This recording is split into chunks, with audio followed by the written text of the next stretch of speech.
Well, maybe Jacob's not ready. You ready, Jacob? I'm starting it right now. Is somebody there? We're good. Okay, good evening. This is the May 12th, 2016 Yellow Springs Board of Education meeting. Welcome, everybody. All right, call to order, please. Aida, I'm here. John, I'm here. Celia is currently absent. Steve, Here. Evan, Yes, here. Right, Sylvia should be joining us. She's at the high school with a Global Connections presentation, so she should walk in here pretty soon, I think. Should I say? Yeah, sure. And I just want to say, I will have to leave between 8 and 8:15 this evening. Okay, 1.3, the approval of minutes for the April 14th, 2016 meeting. So moved. Second. Roll call. Any questions about any of the minutes? No? Okay, roll call. Sean, So I was not at that meeting, so the practice is I'm going to abstain. Steve, Yes. Evan, Yes. Aida. Yes. All right, just want to acknowledge everybody that's here and ask people if they would please sign in. There's a little notebook at the back of the table there. If you just sign in and make sure we have record of who's here this evening. Moving on to communication presentations and reports. 2.1, we have a letter I'd like to acknowledge from Catherine Merrill dated May 9th, 2016. Again, I'd like to welcome everybody and ask if there's anybody in the audience who would like to address the board. Okay. All right, so we're going to move into 2.3, Schools in Action, which is a building presentation. Well, I'll go for it. So I just want to just put some background on this. This is a one of the things I would love to say. One thing about the project, and I'll let these guys announce the rest. But basically, this is a really great community connection, and Evan's company was involved with it, and really great work that was done. And Brian jumped on it, and this is the result of a lot of that work between the kids. This is a PBL project. The kids designed it. My only input was trying to curb their enthusiasm at times, getting rid of the moat and the duck pond and things like that. And I wanted to make it as realistic as possible with realistic goals. Yeah. And they came up with 22 different innovations, and I'm going to let them do all the talking because it's student driven. So I'm going to do Great. this if they need that. Okay.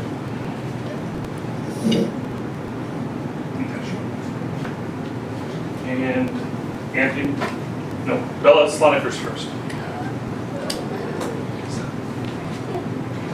Hi, I'm Bella, and how I came up with this PBL is I was sitting down at my table and Mr. Knussman came walking by, and there was a string hanging from the ceiling and he pulled it, and a lot of dust flew down from the ceiling. So then I thought that it would be cool to build a new school, and we would have to figure out the cost and how much things to put in it.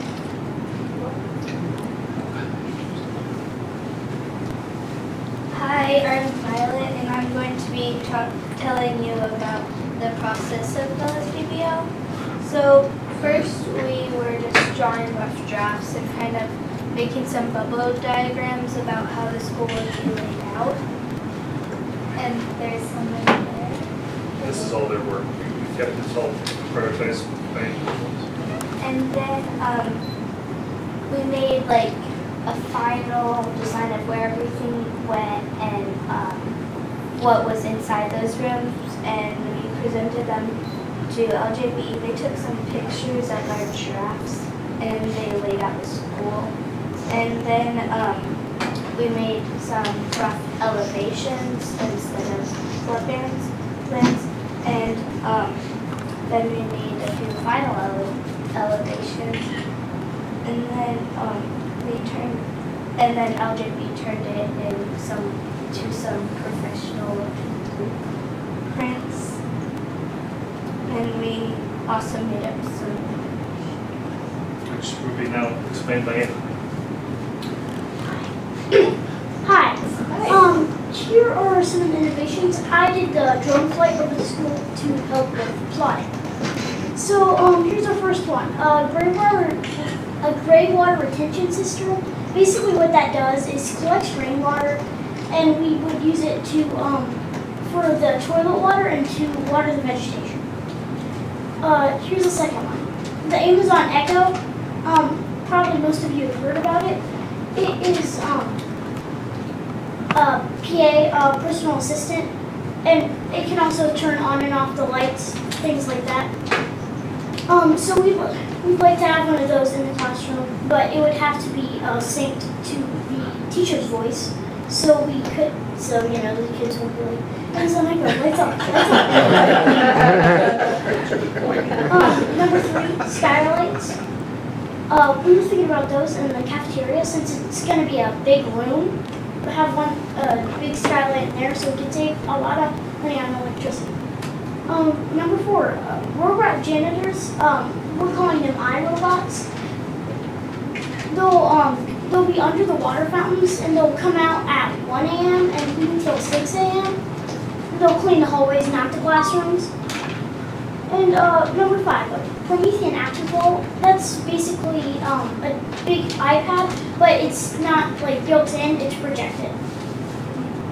6, new sidewalks, but they're not just sidewalks, we're calling them solar pavers. And what it is it's solar panel sidewalks that will collect energy from the sun, and in the early morning it'll have lights on the side, so you know you can see where you're walking. Plus, what it will do is it will melt the snow on the sidewalks. So I thought that would be helpful. Number 7, fingerprint block lockers. But you know, if you lock yourself in, we found out a solution to that. We have a switch that would flip, you know, and open all the lockers, so you know you're not stuck in there. So Yeah, good idea. Yeah, I get it. slice banana peels. You can see where the thought process goes. Oh, yeah. Number 8, water bottle refilling stations. So you know, we'll lessen as many water bottles in landfills. So you know, and I know it's a big hassle because I've done it before to try and fill up your water bottle at the water fountain. So we have water bottle refilling stations right next to the water fountain. Number 9, geothermal radiant heat. That is people dig far into the ground. You know, pipes where it holds water, heats the floor, so we wouldn't have to use carpet, so we wouldn't lose staples, and it'd be easier to back. Number 10, smart desks. It's iPad or computer built into a desk. So we'd save the environment, so we wouldn't use as much paper as we would now, and you know, increase technology usage. Number 11, a PBL resource room, which isn't what it sounds like it is. It would hold the PBLs, because you know, or you know, some kids bring them home, or you know, we throw them away. So I think it would be a good idea to just hold them. Number 12, an ambulance ramp to the nurse's office. Thank you. Wow.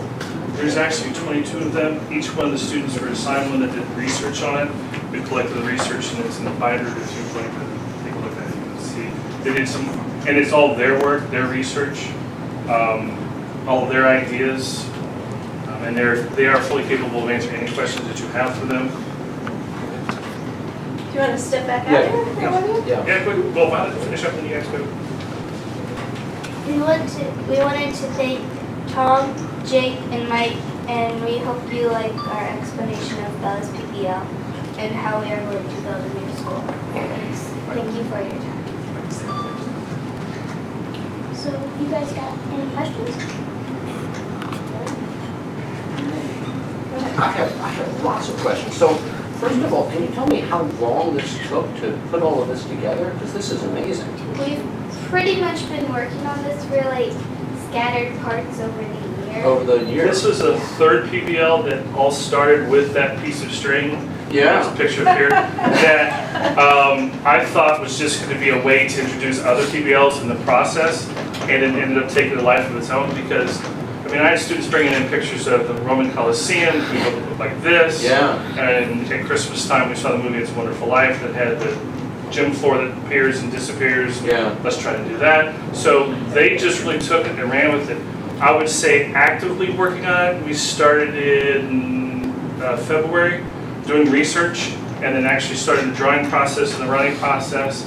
And in March, LJB, Mr. Scott, partnered with us. So it was really actively doing the drawing and the design. Anthony, why don't you show the perspective drawings, the one behind you. Oh. We've got, because they actually took a site plan to see where the new school would fit on site. And LJB they took the next level of Google Earth. No, behind it. Put one else behind it. There you go. So again, they should do most of the time. And they perspective and drawings. There you go.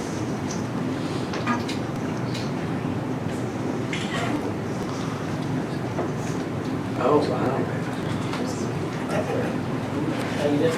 I just want to make a quick clarification. My role in this was really to facilitate the introduction of Mr. K and Tom Gordon. Right. Tom is a partner and registered architect with LJD. Engineers and architects do work nationally, but Tom has been phenomenal, not only for the company and the clients, but also in this project, working with the kids, turning all of your ideas into using software that's current day use software that the company uses, that LJB uses. Yeah, we're trying to work out scheduling and details to take the kids down to the office because you want to show them how to do it. And unfortunately, time constraints and just that state's testing stuff got in the way. So we ended up, they took it and ran with it, and you can see what they came up with. And again, this is all the student developed work. This is all from their sketches. Yeah, I dare say We once drew that, but we did not produce that. The kids produced that. But I dare say once we approve this for the final design of the new school, I didn't say that. maybe you'll have that. Maybe then you'll have the field trip. So we're working on. Can I ask another question? Yeah. So what do you think was the hardest part about doing all of this? Maybe rolling the Elevation. yeah. The elevation. So what is an elevation exactly? It's just one, like, this is the side elevation, so it'd just be looking from the side. Okay, so when you're looking at it from the side, not from the top? Yeah. Okay. And so that was the hardest part? Yeah, it was pretty hard to like draw them so they were straight. Mm-hmm. I think imagining the new school was the hardest part because, visualizing something that's not there was. Yeah, Well, that's a good point. there was a community effort, so there was a lot of discussion and vigorous discussion as to what it should look like. And they were all broken down into 6 different teams with different areas of expertise. Bella, you were, what was your team? Office design. Office design. Violet, yours was? Overall building design. And Anthony, what was yours? Special items. So like I designed Yeah. that. But then they put it so it looked not like scribbles on They don't need to keep all their drawings, so they're all in here for, and I did very minimal other than kind of design. So, Violet, what you're holding there, is that a picture of where the school would sit on the current Mills Lawn grounds? Yeah, and this is the school we have right now, which is very weirdly shaped looking at. Yeah, it is, I'm sure it is. So So this did would you be way on guys, the other side. did you guys Yeah. decide what would happen with the existing structure, this building? We're not really. Well, we've been discussing it, tell us some things we talked about. About reusing it. Yes, we were thinking about an opera shop, Band shell. band shop. Oh, nice. And Band Band shell. They're talking about that, reusing that for when the Yellow Springs has their street fairs. We noticed that last year they all parked right up and through here, but if this was all turned into green space, they could put like a band shell, and then it could actually be more, Yeah, more use. that's a great idea. So is it designed to hold the students that we currently have, or did you build in room for growth? There are 3 classrooms for every grade, just because like there would always be at least, right now there's only 2 4th grade classes, but next year there's going to be 3, so teachers aren't like constantly switching. It was based on Pembroke, Yeah. so that was their plan. We also made the higher grade bigger because I realized that, Barely bigger. yeah, I realized that like in the lower grades, there's not as many students as in the higher grades. In each Well, classroom, they're but just small. Another reason I was thinking of, because eventually the kindergarten class is going to be in the oldest grade. But, so I was thinking that maybe it was because of older grades need like more materials, because in kindergarten, it's not as much like, I don't want to say working, but it's like just a little less working. Like, not working. Different kind of work. They do work, yeah, but it's not like The older you get, pencil the on more homework you paper, have. Yeah. write this. Thank you. So when you were working in your small little groups, did you have difficulties kind of talking about how you were going to decide and how the decision was going to get made and stuff? Not always about the decisions, at least in my group, it was just like, there was a few people that like, or there was a person who can do two things at once, but then it turned into distracting somebody who like cannot do two things at once. Oh, yeah. And so it was hard to get any work done At times. at times, but most of the time it was good. I did the self-assessment today as to what percentages of the work, and when I go over it with them tomorrow, because I collected them today, it's really eye-opening, their self-assessment versus their group assessment. So, really interesting to see how they peruse the room. What were you going to say? I think the only argument we had is when someone like off topic, they kind of argued about the things off topic, but when they got work done, I mean, they got work done. Oh, that's great. Now, do you want, how soon do you want to see this built? Before we leave high school, so I can dance in auditorium.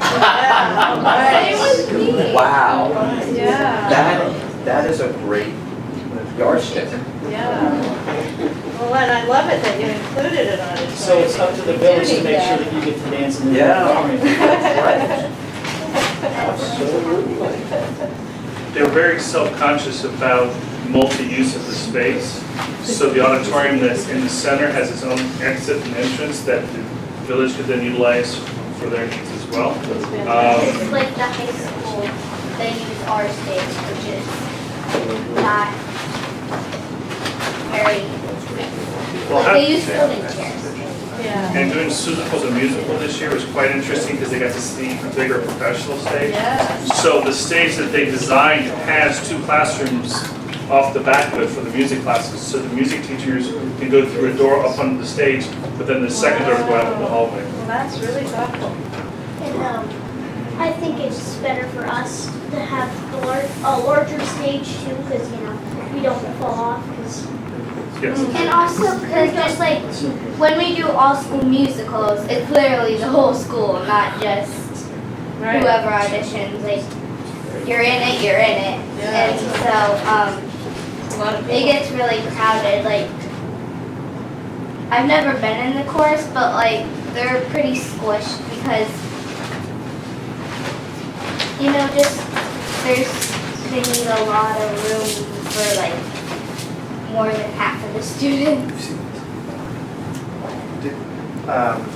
You said you did research the cost, or that was not part of the That was not. That was not a part of the budget? no, but Architects don't worry about cost. We actually, Yes, we do.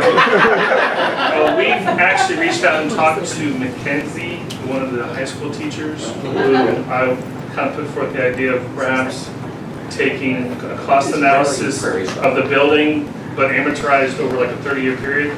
Because if all the innovations get built into it, the carbon footprint would be greatly reduced, and the amount of solar panels they have in place, and doing the geothermal radiant heat, they could actually be, especially over the summer, times where they could sell electricity or give electricity back to the village Yeah. and be totally off grid. I mean, totally off grid, Yeah. especially if they put in just the window aspect of thermal units in the windows versus what we have now. So the building could be almost self-sufficient. And also, like, I think we're like one of the top 10 schools right now. This is right next to the very top. That was not practice.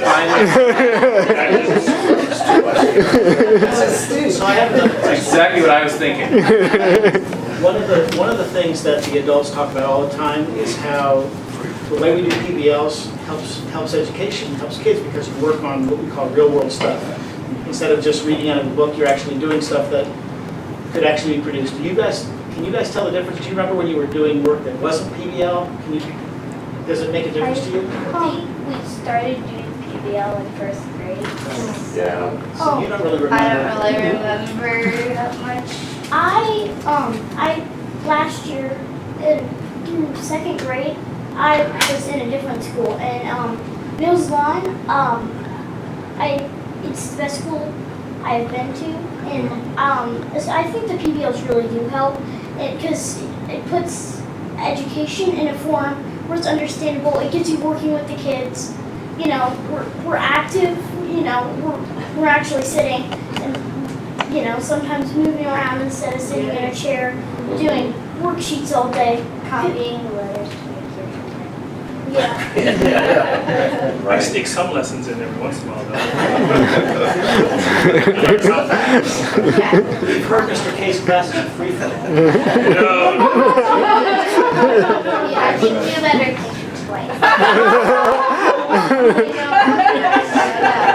He's got candy that he calls cough drops.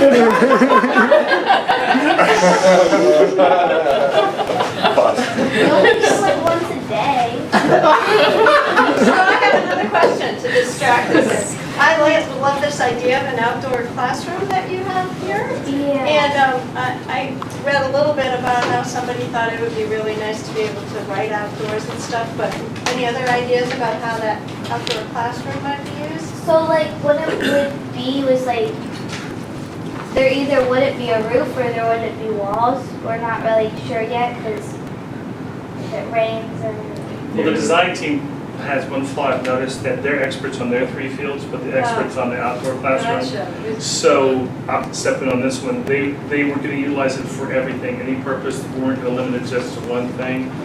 They were looking at doing multiple forms of materials to be used. They were looking at benches and tables of wood, recycled wood, stone, and it's just not limited to one concept, but open to any. And it would have outside storage units for things that might need to be needed outside. Great. It's a great idea. So like, And or if there was no floor, you could just like get on the grass and kind of look around for like, I think it was in second grade we did a project on these bugs and little ash borers, and it was really hard because we didn't really see one until like one of the last days. We just saw the marks of them. Yeah. Damage. they could develop Like- space for like 4 classes would be out of there. So it wasn't just like a one class. Gotcha, yeah. I heard a lot about the PBL when, I first got here, and I was impressed because they didn't choose the 6th grade, they chose the second grade, which That's pretty cool, huh? Yeah. And because like, almost, I feel like it just, when learning is fun, it makes you want to work harder, so you actually try more than some people do on math sheets and stuff.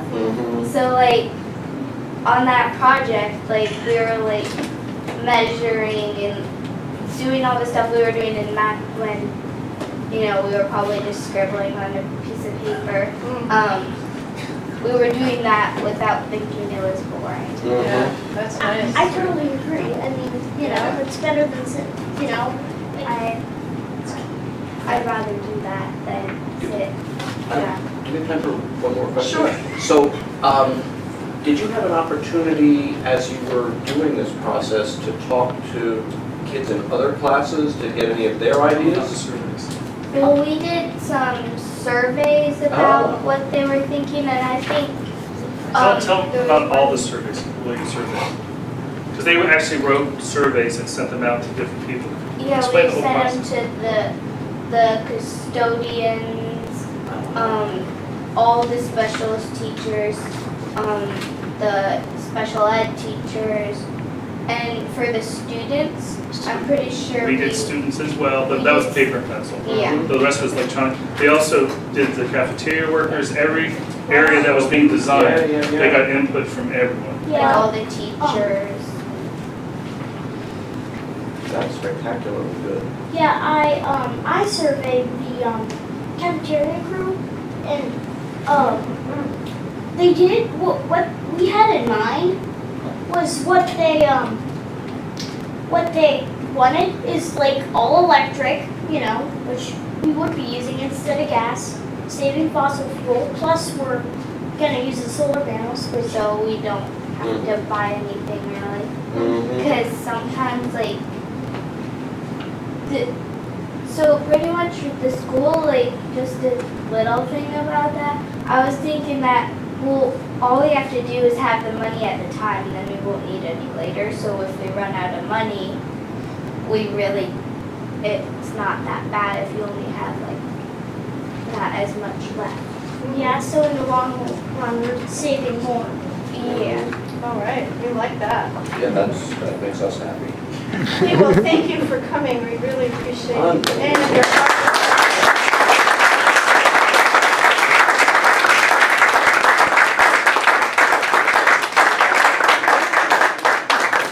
very exciting to see a project like this come. Wow. We'll leave all the drawings and the boards with you. Okay, great. And we'll just set this up over here. I want to commend Brian for a minute too, because this is his first year teaching in Yellow Spring schools, and to come from a very traditional school setting, more probably ultra traditional Oh, in yeah. some ways, to where he is now in 1 year, where he has really opened up and embraced the spirit of inquiry to the point where he's doing 3 PBLs at once. I think. Miss Violet? 4 if you count the one we're doing with Miss Meinhardt. Okay, all right. I think that the risk involved in that and just the innovative spirit he has been wonderful. And I think the kids are, what we're seeing is the fruits of that, I think, and the work our kids are doing, so.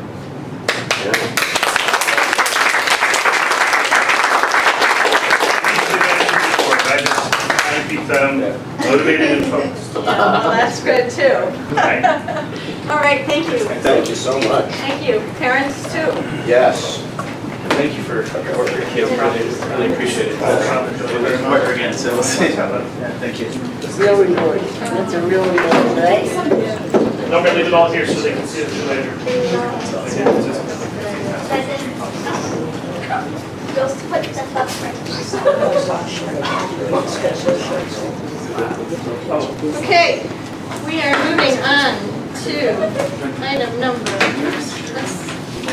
You don't just want to adjourn after that?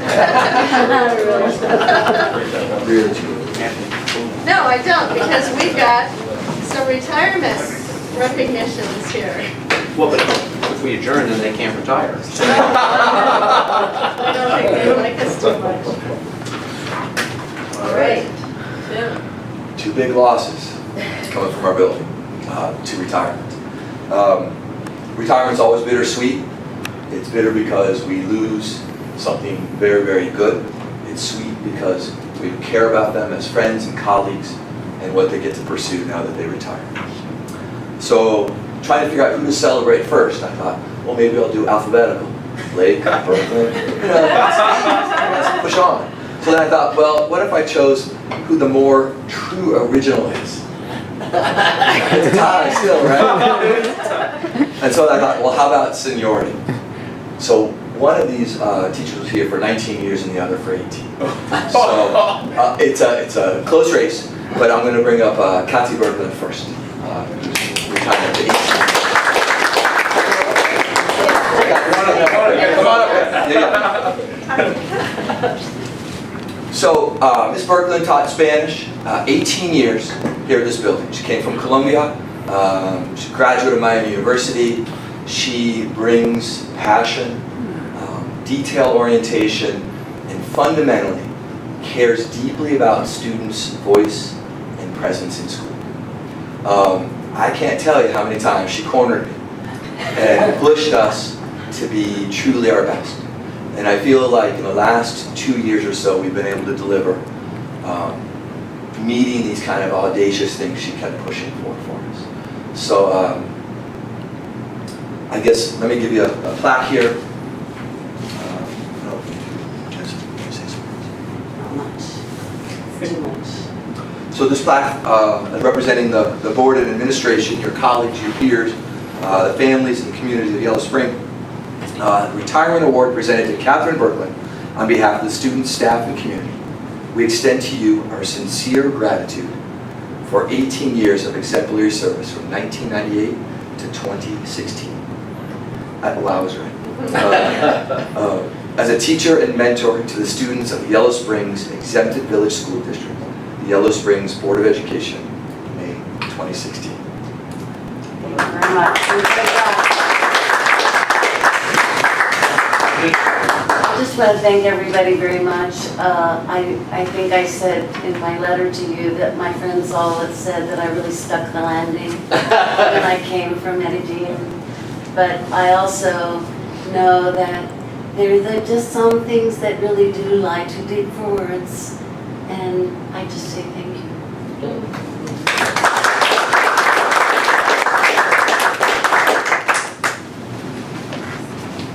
So while Kathy helped promote 21st century sort of global citizens, I think Aurelia Blake, right up now, also contributed that, but in a way more than just global citizens, but culturally competent citizens. She's an English teacher, I was an English teacher. I got to see what she did. She also brought tremendous passion, demanding expectations of our students. I'm fortunate that both of my children had Aurelia for a teacher. She's done Power of the Pen. She was one of the original, I think, 2 teacher members of the board's strategic 2020 plan, trying to figure out what should education at Yellow Springs be like when kids graduate by the year 2020. We're obviously well on our way by that Brian Knosman's class presenting, but she's passionate, demanding, and advocate for all students. So with thanks and deep appreciation, Aurelia, I present this plaque to you, and it says, Retirement Award presented to Aurelia Blake. On behalf of the students, staff, and community, we extend to you our sincere gratitude for 19 years of exemplary service from 1997 to 2016. As a teacher and mentor to the students of the Yellow Springs Exempted Village School District, Yellow Springs Board of Education, May 2016. Congratulations.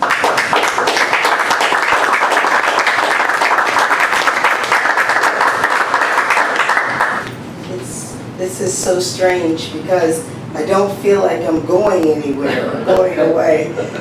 Every year my classroom is a disaster at the end of the year because I do a crazy project at the very end of the year. And right now my classroom is a disaster at the end of the year, so I feel like I'm not really going anywhere. I live in my community because I love my community, and so I am not going anywhere. I will still be here. Thank you so much.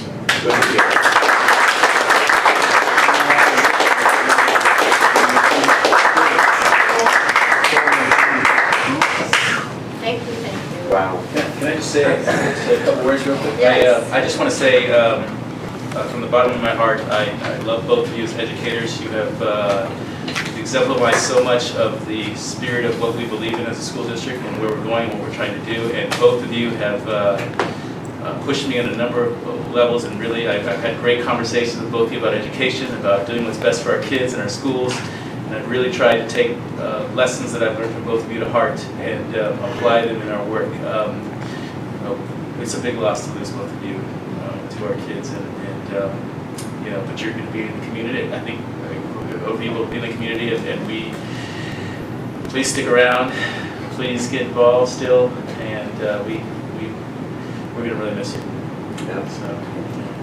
So. We wish you all the best too, don't we? Onward and upward, yeah? Thank you. Thank you. Yes, I'd love to, yeah. So we're going to move from retirement to Oops, here's one. welcoming our new teachers. Thank you. More than one? All right, well, I just want to introduce a couple new teachers, so I guess I'll start with the order of when they were officially interviewed and offered the position, and then we'll start with Kevin Lighty. Kevin is normally, maybe I should stand up if you really want to, I don't know for that. Yeah, sure. Yeah, let's make this, let's work right here. Excuse me. Do you have a plaque? Is that not part of the deal? When you retire, Kevin, Kevin, come on up here real quick. So, hello, everybody. Kevin Lighty is a community member here. He is a teacher currently at the Dayton Regional STEM School. Really a school that's really supported our work and been a partner with us for quite a while. We're very excited about the opportunity for Kevin to teach in Yellow Springs schools right here in his own town. He's got a child who will be going to Yellow Springs schools next year, and we're very excited about that. So what I really want to say about Kevin is, as a social studies teacher myself, I'm excited about what I know Kevin can do for our kids. You know, there's a number of different ways to look at teaching social sciences to kids, and one of them, oftentimes, what you see in schools is social studies and history being taught chronologically. And one of the challenges with the project-based learning school and the curriculum is it's difficult to do that chronologically. And one of the things that Kevin said to me very early on was that I really like to teach thematically. And when you do that, it really opens up opportunities for interdisciplinary connections and to make things really real for kids, I guess, really real. And so what I will say about Kevin is he's done great projects. He's a proven quantity. He's done exceptionally well in the work already. He knows what he's doing. He's going to come in, hitting the door running right off the bat in Yellow Springs and make an immediate impact. All starting with the historical marker that is being put in right here in front of the library honoring Virginia Hamilton, who is the mother of Jamie, who we just hired at the last board meeting to be an English teacher here in Yellow Springs. So Kevin, I have so many great things I can say about you, but I don't know if you want to say anything, a few words. Sure. Well, I will just say that I'm really excited, again, like Mario said, and like just with the retirements, the idea to be able to work in the community that you live in, particularly at a school, I think is really just powerful. I mean, it's what I grew up with. You know, everybody knew everybody. Seeing the people, the teachers at the grocery store, you know, the coaches. I mean, they were my coaches in baseball and soccer, and that's just what I'm looking forward to. Ever since I moved here, I've been looking to try to get involved in the community in whatever way I could, whether it's being on the board at the Glen, playing basketball at the high school, coaching this last year with the middle school, and this is just the next big step. So I was really excited when Mario called, and the idea, and really I've just been talking about this a lot, being able to like ride my bike to school with Ezra, and that's those are some of the things that I'm going to start cherishing. But I'm looking forward to some of the projects, and just getting the kids involved in the community a little bit more. So, thanks. Welcome. Thanks, Kevin. Chris, would you like to come in front of the microphone and camera? This is Chris Seidner, and so we were looking, as you all know, for a great Spanish teacher, and we are so lucky to have found Chris. We searched far and wide, and ultimately, actually, I talked to, I'm so glad I did this, I reached out to Jamie, and I said, do you know of any really great teachers right now that maybe aren't necessarily out there looking that we can kind of talk to? And so Jamie recommended Chris and said all kinds of great things about the work he's doing right now in Springfield. And so we gave Chris a call, and I'm so happy he said yes, that he was interested in interviewing, and he came out, and we knew right away this is the guy for the job. His curriculum knowledge and skills are masterful. He worked in Dayton Public Schools for a very long time, and actually at Stiver School, and then he became a curriculum coach, instructional coach within the Dayton Public Schools, and he left a couple years ago to go to Springfield, where he's been a Spanish teacher there, and adopted a brand new sort of a curriculum that's really progressive coming out of Oregon called Organic World Languages. And should I say it? So the key of this Organic World Languages is just really cool, is that at least it's not the key, sorry. It's one of the elements of organic world languages, but it's sort of been the symbolic thing about it, because it stands out, is that there are no desks or chairs in the classroom. And so the kids learn a lot by doing, by being active, by moving around, and it's really a cool concept, and he's done it very successfully at Springfield High School right now. And so we're very excited about him coming to Yellow Springs and bringing that excitement to our school and our kids, and I just know that our kids are going to love him, and he's going to do great work with us. So, Chris, would you like to say anything? Sure.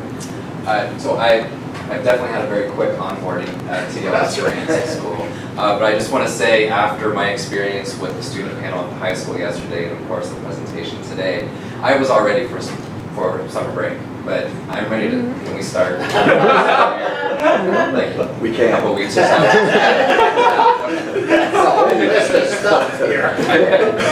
So yes, thank you everyone for welcoming me, and I'm definitely looking forward to being part of the academic community of Yellow Springs, and also the community of Yellow Springs.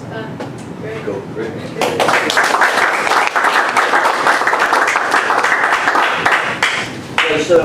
Do you go by Chris or Christopher? Either is fine. Either's fine. Does he get the bowl, the paper mache bowl, or does Connie take that with her? I don't know. Well, they just talked to you today, so I don't know if Yeah, she she didn't mention it. We've been confronted about Spanish like twice already. So. I mentioned something about it, but I don't know. I was going to talk about it. I didn't know for sure that most of it wasn't. All right, we are on to 2.4 administrative reports. You want to go with that? Sure, I'll go.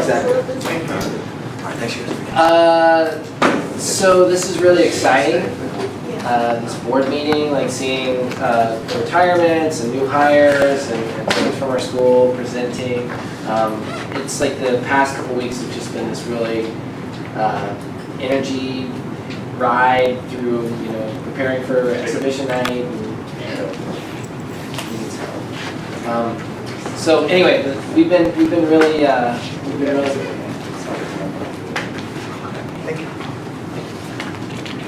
I'm listening. Keep talking.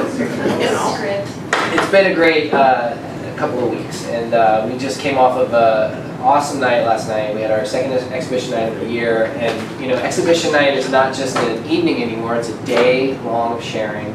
And it started off with Late Start Wednesday, which was also preparing and getting ready for exhibition night.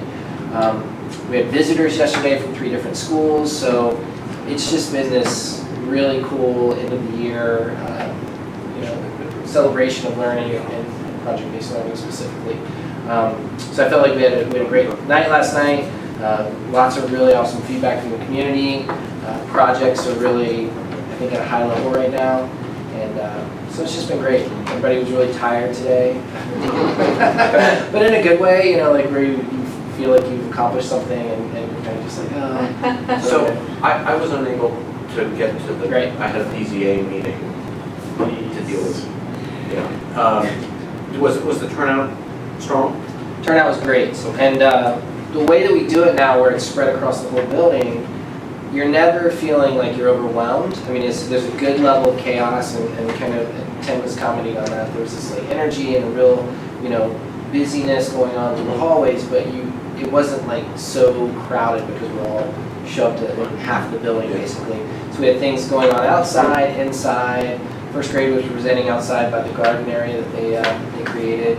They did a project about beneficial insects and pollinators, and we had the Frisbee golf course being initiated and tried out, so there was that going on, and just folks spread all over the place, and it was great. I mean, the energy was great, and the projects were awesome.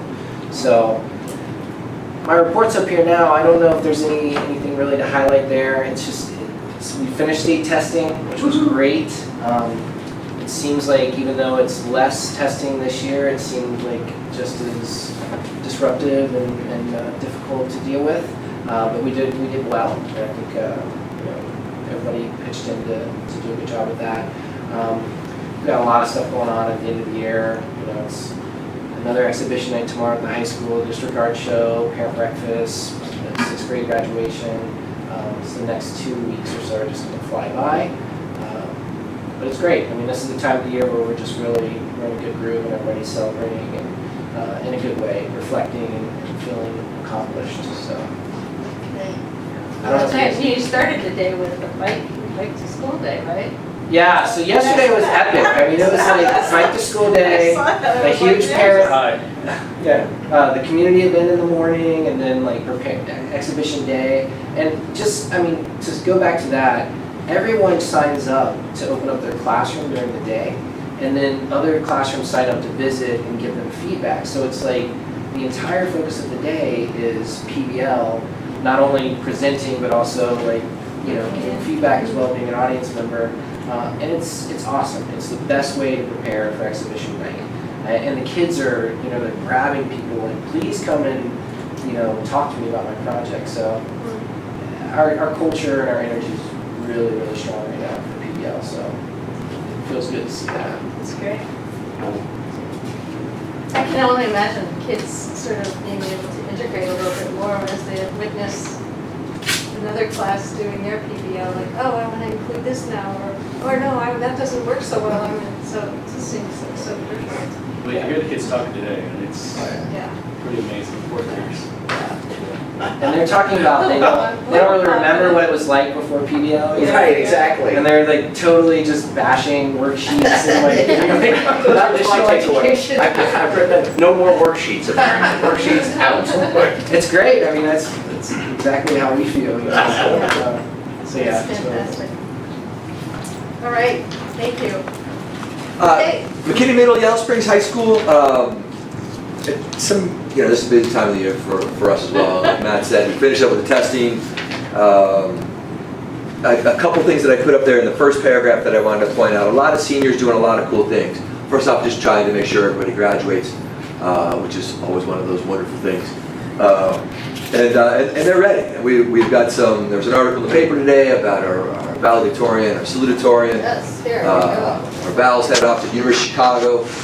We got people going all over the world for college coming out of this class. They're pretty talented crew of kids. Lake Miller put on a senior project. We talk about student voice and choice and a presence in a building. It was about depression and suicide ideation. It was really, really engaging. He had a couple of professional folks, with somebody from Family Solutions and TCN, a mother who had lost her son as an advocate here out of the Beaver Creek schools. Lots of cool things. There was if you remember the student group Spidey, they had 20 different members of that group, and they all read a suicide monologue, one line at a time, where each student stood up, and they were all interspersed between their classmates. And it was really powerful to say, it could be anybody.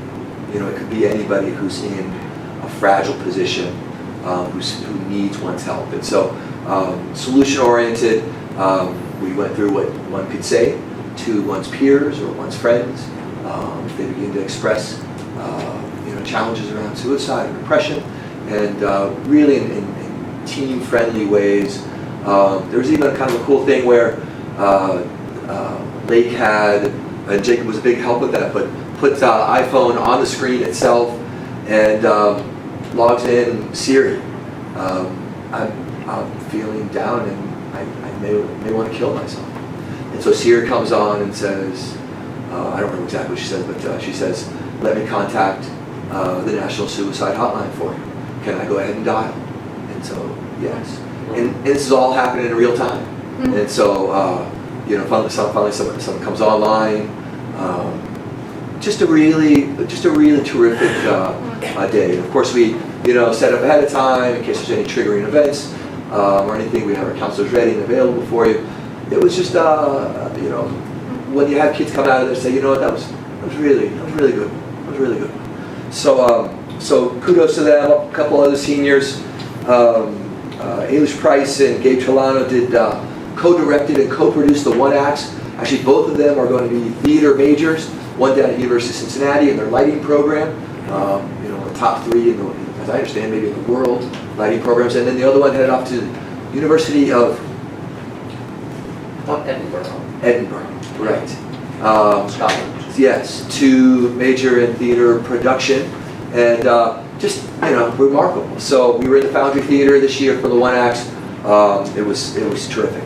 A league sports co-championship. Women's softball 5 years ago did not exist. right? And I don't know for how many years it didn't exist. But we tried 6 years ago to get it started. 5 years ago, it started and lasted all the way up before the first game. And then, so 4 years ago was the first time we had a team get through the season. And as you can imagine, we just weren't very good. We weren't very good at all. We were bad. We were bad. But you know what, and there were about, 12, 14 young women who were playing, and we've got a great coach, Coach Jimmy. He's terrific. And now I think there are 22 young women on the team. They look like a softball team. They play hard. They got an all-league pitcher, and so we got our first seeding in a tournament ever. We played yesterday. Ran into a team, and it just wasn't our day, but it was a beatable team. But really, really remarkable. So where we were 5, 6 years ago to being co-champions in our league is a testament to the young women and the coaching staff there. So, and then, I kind of don't want to be too boastful about it because you never know how often this happens, but check out this medal, right? This is kind of cool. It's a fun honor. We were ranked in U.S. News and World Report, top 13, number 13 in the state. For those people that it matters, and it's funny because whenever I mention it, people usually cheer. We beat Oakwood, and I don't know, I mean, these are snapshots. We always say this about testing. They're not what we even want to test, and they're snapshots in time. But, it worked out in a way that again, 3 or 4 years that we're on this ranking, I mean, that's enough data to say there's a trend that the arc is going in the right direction. As we get better and better at PBL, as I've said before, it's clear that it's doing no harm, right? It's clear that it's doing no harm. And we have the level of engagement that you have in 4th grade. If you can come to exhibition night tomorrow night, we can share with you Italian beehives, rooftop gardens that aren't on rooftops, a new Frisbee disc golf. It's a working windmill? A working windmill. I mean, it's a new makerspace funded by Yellow Springs Education Endowment. There's just so much going on. It's really remarkable. And so, I can't be prouder of the staff and the faculty and our students. Sometimes when you're working with young kids, they're eager to do anything, But sometimes when you get older kids, eagerness isn't, that's not their middle name. Right? So, First name. So it really is. It's remarkable what we're able to accomplish, and it's really neat. And I guess for me, the really fun thing about this is not, when I first came here, people were kind of saying, so tell me what we're good at and tell me maybe what we're not so good at. And I heard over and over again that there's a gap between our kids of means and our kids of color in subgroups. And the fact is, you cannot make this list. You cannot. In fact, it's the first kind of kick-out round. If your kids of socioeconomic status and absence of means don't perform better than they should be expected to perform, or your kids of color don't perform as well as they should be able to perform compared to our other more privileged kids sometimes, then you can't make it on this list. So, and I love Yellow Springs News came out today, and they pointed out something again that I'm very proud of. These are rich, wealthy districts that make this list, and so here we are. We're doing it, writing our own narrative, and it's a narrative that I think all of Ohio should be able to write if they're truly committed to kids. And I appreciate your leadership at the board, leadership up at the board office, getting to where we're getting. So this is truly one of those medals that goes for everybody.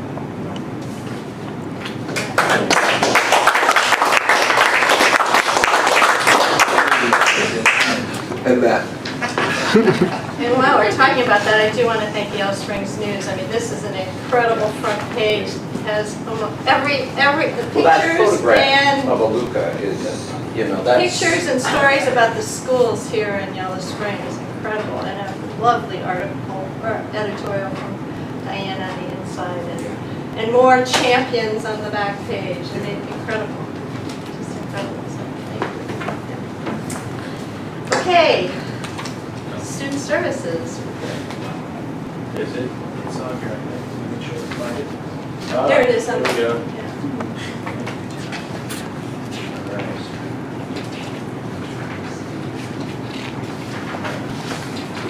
Like everybody else has said, it's been very busy, but we've been hit by a couple different paperwork intensive reviews, especially the food service review. People came out from ODE to do the administrative review on-site visit on the 3rd and 4th, and we're getting those results. I think we did just fine. We're waiting for all the rest of the results. And then we also did get granted our special education waiver that I talked about earlier. So I'm looking at scheduling because I have to turn in the final report to ODE, which I'll have to turn in the schedule to correct. We were out of compliance with scheduling, which is not a big deal. It was just necessary for best interest of the kids, and that's why they have a waiver process. But then you have to go ahead and turn in paperwork to show that your schedule corrects that next year. So that'll go in June. And then all the budget information is going in, and we're able to work it out so that our intervention specialist from Mills Lawn could go to Oregon Gillingham training, which I think was a big goal of mine. It's very popular training. It's research-based, addresses reading and writing, reading and spelling, mostly skills for kids that have those deficits, especially with dyslexia. So it's very expensive training, and I think there were some sacrifices made, with some of the special ed staff in order to go. And it's a week long in August, and they all committed to go. So I was really proud. I have to kind of recognize Donna's leadership with that, because that's huge. That has a major impact on our kids, our special needs kids, and it's going to have a great impact. We've been wanting to do this for years, it just hasn't happened yet. And so That was in the back of my mind, but I didn't know if I'd be able to do it. It's going to make a big, big difference. It's the best, it's the best training, best program to start over years. That's great. And you need the consistency to be able to have all of the staff, all 3 intervention specialists that are going to be working with the kids that are at risk or struggling in those areas. To have the consistency across the grade levels at the elementary is really exciting. So next year, we're looking at behavior. So that's going to be hopefully the next, some behavior intervention stuff. And then Jody Chick is doing some really exciting PBL stuff with transition. We're also going to look at some training for transition in special ed. There's some rules about IEPs where you talk specifically about services that will support kids for what they're going to do after they graduate from high school, and those are transition services. So she has, I think, some really exciting ideas for next year, so hopefully I'll be reporting on those next year. Preschool, right the day before spring break, we got called up for our initial step up to quality rating, which is a monster paperwork task. We turn in a lot of documentation to get a rating through Job and Family Services, and we are required, all public preschools are required to participate when they get invited, and they have to get 3 out of 5 stars in order to maintain their funding at the level it's at. So that's what I've been doing. A lot of, until it's due, the last bits of paperwork are due on May 17th, and then they'll call for additional clarification and come and do an on-site. So I have to really thank Janice Kaminsky, the preschool teacher. She is phenomenal and has done so much extra work with me on this. So they just don't let you know, they just say, okay, now it's your turn, and That's how that goes. yeah. Yeah, well, and I kind of heard that they weren't going to do any classrooms except for early childhood grant classrooms until next year, so it was kind of feeling safe. And then right the day before spring break, we got the notice.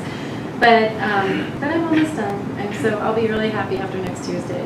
And then the other thing with the preschool is we had a Play Project Collaborative training. Greene County Board of Developmental Disabilities had asked if we'd be interested in this, and then I found out I was, absolutely, and it was free. It was the embedded training I've been talking about, where they actually come, videotape kids, work with the staff afterwards and do teaming. And they came over the course of the year 6 times, 2 different workshops. And it started in March, it started in November, ended, the last session was March, and then the May 6th, we had the last workshop, kind of culminating workshop.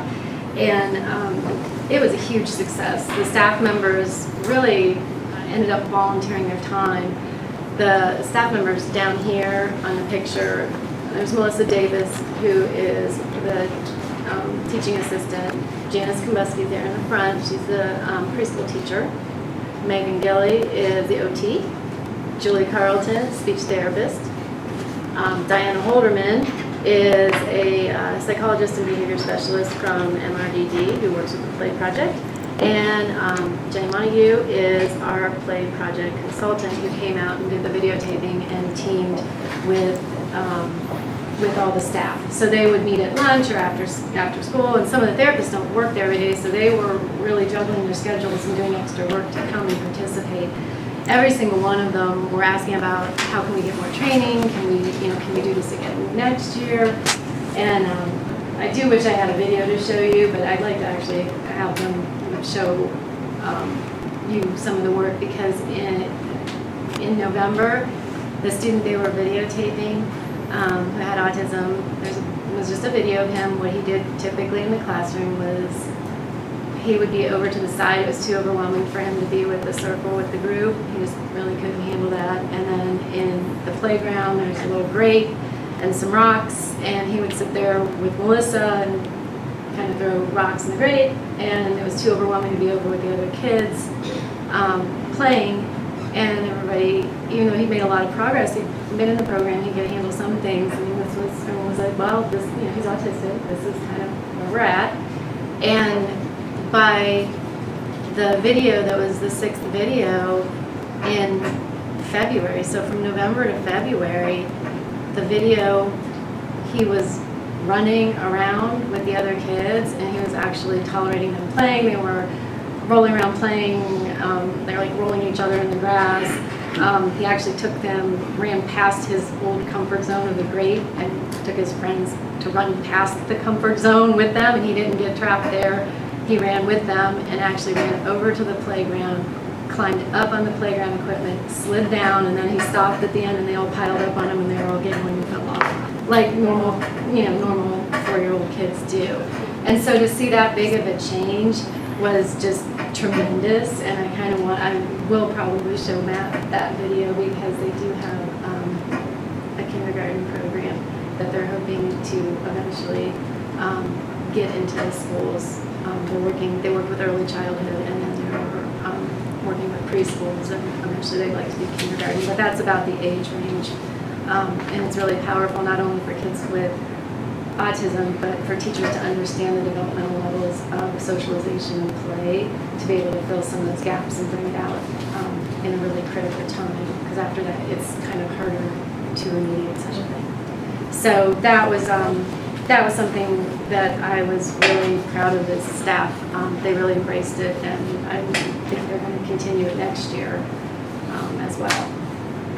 And then on the next page, I just took some pictures to share in case you didn't see them or didn't know that some of the special ed staff was involved. The first one pretty apparent, but I was really impressed with they had some kids go out and do a field map of the downtown, and then 2 of our students that are in wheelchairs, one who is very bright, really masterminded a lot of this project and made a map of what is accessible and what isn't in downtown Yellow Springs. And a lot of times there were attempts to be accessible, like a ramp, but then there'd be a step at the top, and he couldn't get over it. And so it was the best of intentions, but just some of those little details people don't think about. And they found near here, ironically near the school and the board office, there was an area that wasn't accessible. So they wrote a letter to the village council, letting them know about it, and the village council wrote them back and said that they'd be doing some sidewalk work, and they were going to fix the issue. So I thought they're going to actually, last night, the Patty Bates and Karen Wintro were at exhibition night, and they invited them to come and speak on Monday. And they want their map. They said, we need that map, and please come and talk to us about it directly, so. Did you guys come on Monday and talk to the council? Yeah, so that was really impressive. And then the buddy bench, Linda Coulter is the teacher that's Oh, working yes, with them on that Linda. project too, which is, she did. she really did. I mean, it was something they just noticed. It was actually kind of cool. The other part of it I thought was neat. They had 8 items they were supposed to go downtown and try to find and see if they could buy. And they could buy, in order to find the objects in the store, you'd have to have access to the store, it'd have to be accessible. They were only able to access 4 out of the 8 because of wheelchair accessibility issues. So it was just an eye-opener, and I thought it was really good work. The buddy bench from Jen Clark's room, I talked to you about the zones of regulation where she was doing some work with that, and she was also looking at other social and skills and talking with kids about some of those issues. And they came up, they did a lot where they surveyed some kids, 10 kids from just other classes to find out what kind of social problems they had some, like they list off some social things that had happened to them. Maybe I got in a fight, I didn't have somebody to talk to at the playground or things of that sort, and they graphed the responses to see that other kids had those same kinds of issues at times, and then they tried to figure out what they could do to let somebody on the playground know that they wanted, they were ready, or they wanted someone to play with, or they wanted someone to talk to. So they made the buddy bench out at the makerspace, and I didn't realize it till Mario said it the other day, but that was one of the trees that was from the wood from One of the the ash trees. One from the ash trees from the Reclamation project. Yeah, the Very pollinators cool. and all that. Yeah. And so this was in Jen's classroom, and they were sanding it. And but it's going to be decorated and moved. They're going to pick a place for it out on the playground. So there's more information. All right. And then Renee Hatter and Jessie Miller worked on. They did a field trip to the bank. They did.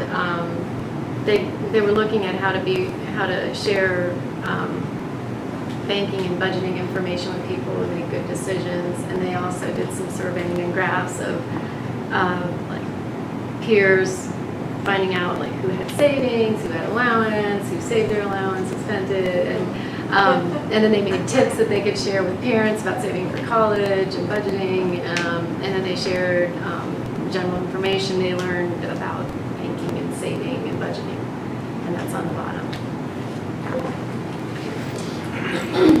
Nice. All right. Busy. Moving on.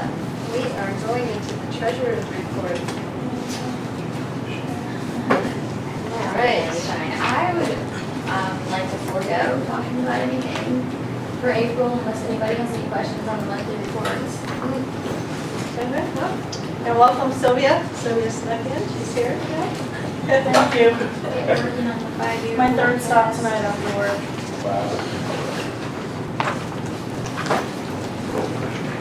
Well, I should, some of the kids have been involved in what they call Zombie High School. Yeah.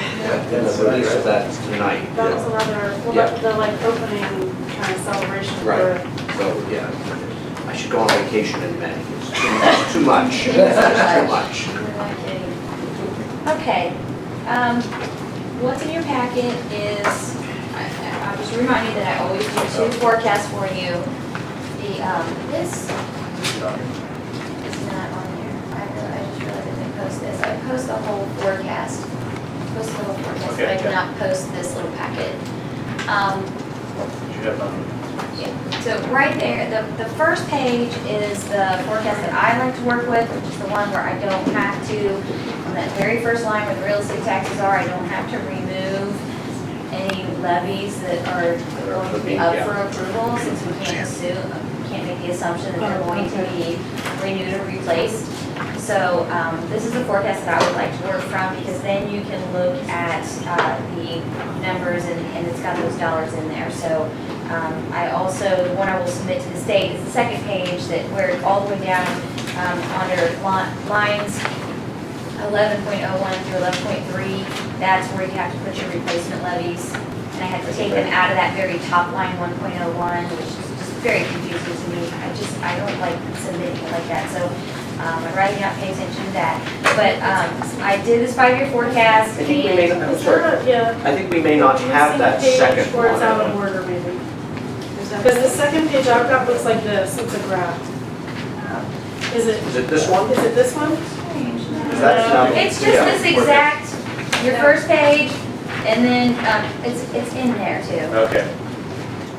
You scroll down one more. Yeah, this And then you see down towards the bottom, line 11.02, Okay. property tax renewal or replacement, and it's got, starting in 2017, we'll have to go on the ballot to renew the emergency levy that we had put in there years ago. So you can't assume renewal of that, so that has to go down to the bottom. So sorry about that. That's for your information, that's the one I'll submit to the state, and that's why, but everything else is the exact same. So we'll pay attention to the one at the top.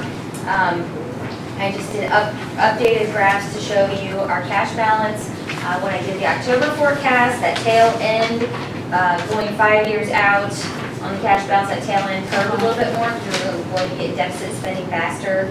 I sent out an email to you today to kind of give you a forewarning. I was really happy with this forecast. It was very stress relieving because we've had some changes that I'm really happy about. That are going to be good monetary changes for us, so that we're not fishtailing at the end like that and going straight down. That the other graph that has the revenue and expenditures, the expenditures or the revenue is staying above the expenditures for a couple years longer now. What I would like to do is get into the meat of explaining why, so that you don't think that I've lost my mind and I don't know what I'm doing.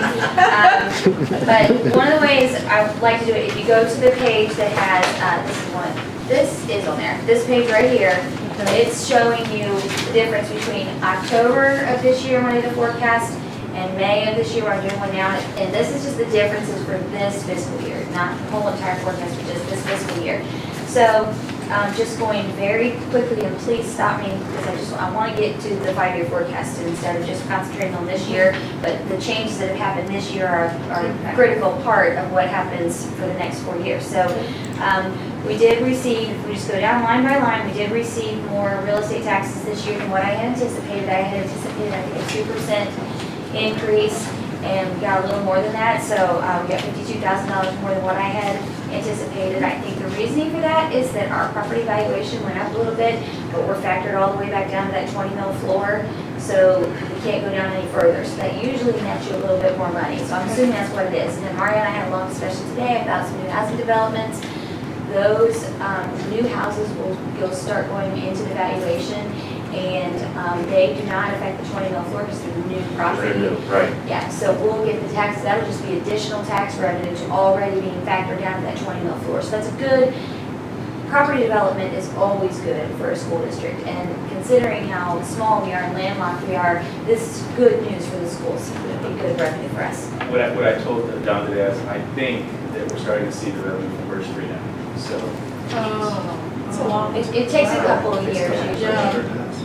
Okay, and then the personal property taxes, not a lot of change there. The income tax is another one where I had estimated 2% increase, and we got a 6% increase, which is great. Of course, I'm very happy with that. It's a good sign. That's 2 years in a row. Two years ago we decreased, which was a complete surprise. And then in the last fiscal year we had a 4% increase, and then this fiscal year we had another 6% increase. So that's great news for the income tax.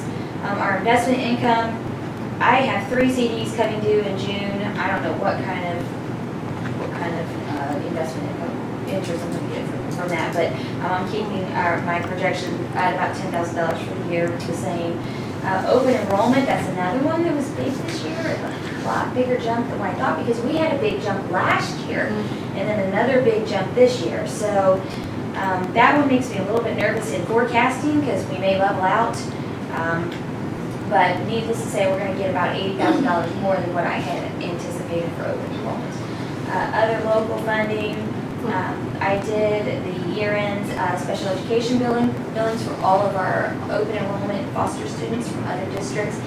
This year was the biggest year I've billed yet, and it's about $140,000. So if they make that payment to us before, it has to be in our second foundation payment in June, and the deadline was just last Friday. So hopefully they'll get that money to us, because they take that money from the other school and give that money to us, and it's all an electronic process now. We have to submit it all online as the billing district, and then the resident district has to approve it. So if they sit on it and wait, they do have an automatic approval deadline so that they can get moving on that, but hopefully, they don't promise it'll all be done before June 30th, even though they know treasurers would like for it to be done by then. So I billed probably maybe 8 other districts, I think, 7 or 8.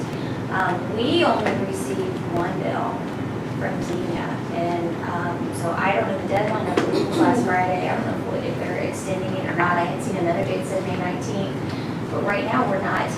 It's a lot of work to do this, so there's some other districts that may just feel like it's not worth it to take the time to do it because it takes so much time. But we did get billed from Xenia, and it was very, very small billings, and we could get a bill from Green yet, but that's all I've seen. It's the only ones that you put in for us. So we are netting, almost $140,000 on this. So that's why I feel like it's a worthwhile project. That's one of the reasons that I'm running behind with the forecast, because I need to get those done by Friday for the deadline, and then do the other regular reporting plus a 5-year forecast. Okay, so property tax allocation, I'm missing state foundation. That's the one where we were capped at 7.5% for the increase for this year. Funding us above this, I'm not sure why.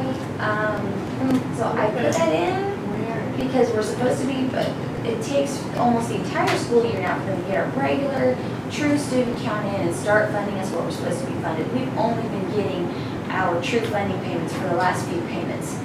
It's crazy. It's just mind-boggling. And then at the same time we're getting all this new money in, they're also taking away $60,000 that they said they overfunded us last year.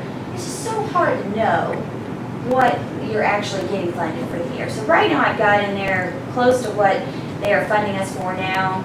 They could take that last payment in June and zap us and take away money from us if they have found that there's an error or something's going wrong. So I don't really know. The backup documentation to it's not very helpful. So I put in the full amount that we're seeing right now, which is still an amount over the 7.5% that we would have been capped at. So I just have my fingers crossed that we're going to get that. Go ahead, Sadie, I'm sorry. No, I was just going to say, I guess that's my question then.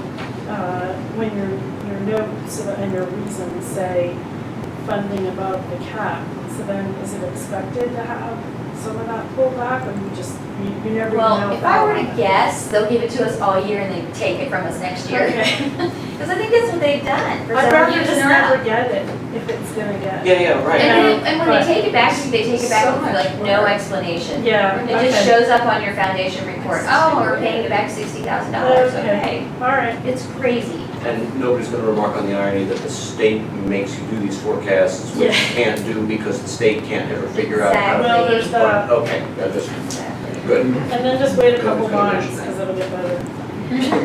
Yeah. Okay, and then property tax allocation, that's our homestead rollback that we get from the credits on people's tax bills in the community. That seems that's going to be a little bit lower than what I had anticipated for the year. Casino tax revenues, That's a shocker. I've built in even the teeniest, tiniest increase, and it's not living up to that. I just want to pause for the dramatic reading of the reasons. Casino revenues below state estimates. Yes. Thank you very much. I say Dawn. Gambling in Ohio is is not funding public education. Let's just be clear, no matter what we were told. It's getting really disappointing. I mean, we've received $30,000 to $35,000 for several years now. Yeah. Now hasn't grown at all. And remind us of what the initial estimate was supposed to be. Oh, we were supposed to be 3 to 4 times this by now. Yeah. Okay, and then our other non-operating transfers and advances in. We usually receive refunds from like the Greene County ESC, some other areas, and we're not gonna get as much money this year as what I thought we might. But it's really not, I mean, I don't depend on that money as part of the budget anyway, because it's usually, it's called non-operational for a reason. It's not a regular part of your budget. So I just lowered it more towards what we've received this year already. And then we shouldn't receive much more for the rest of this year, so. Okay, and then moving on to expenses, we are going to hopefully be somewhere around $30,000 to $35,000 lower than what I had budgeted, which is always very typical. I have to put in a larger amount for subbing and other areas, and teacher salaries and employee salaries. I usually know spot on by the time I do the October forecast, but it's usually the other areas or any kind of changes that we've had in the middle of the year that will affect that. So that's still pretty close to estimates. It's still within 1%. So fringe benefits, those are usually pretty on budget. The biggest thing in purchase services that makes it lower this year is even though I've been reporting monthly that our attorney fees have been a lot higher than normal, and they're higher than budget now. They're about $15,000 higher than what I budgeted. We had a very weird year with the Greene County ESC and the services that we get through them, our preschool and our learning center kids. Our enrollment in preschool was down, so Cedar Cliff picked up more of the share of the preschool unit. And then, Don has anything to say about that, you can chime in if you'd like to. And then we had 1 or 2 less kids in the learning center, and the learning center students cost anywhere from $25,000 to $30,000 a year for the services that they get in the learning center. So when we have a lower enrollment in there, it affects the budget, what we pay them immediately. Because we pay them around $200,000 and some $1,000, so when you are losing a whole $30,000, it's a big difference.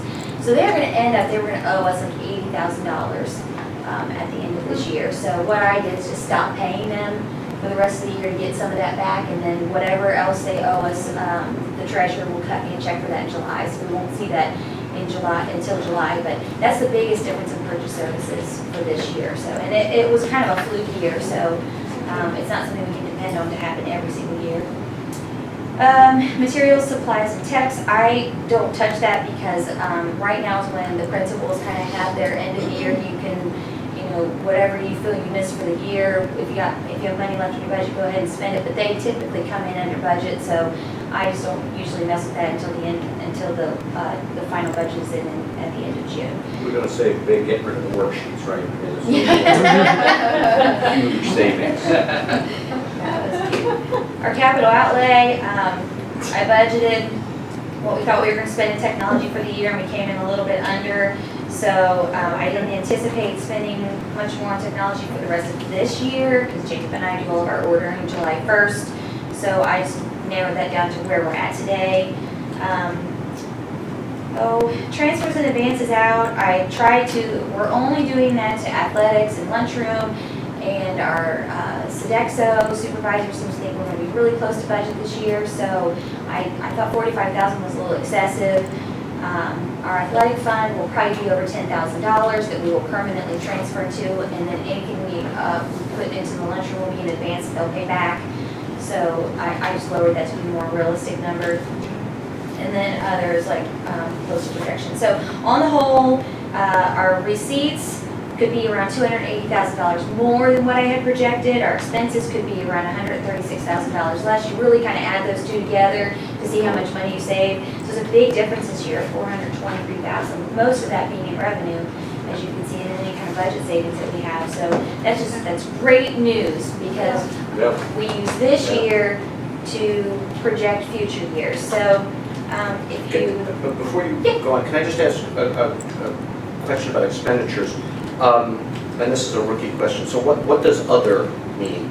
Other? If just you could table that question to July. Okay. When I report in July, I give you a breakdown of all the categories that are under purchase services, under other. Okay. And so you have more of an idea of where our money is going within those big line items. Because off the top of my head, it's hard to name what some of those are. A lot of it is what we pay the county auditor and treasurer to collect the taxes.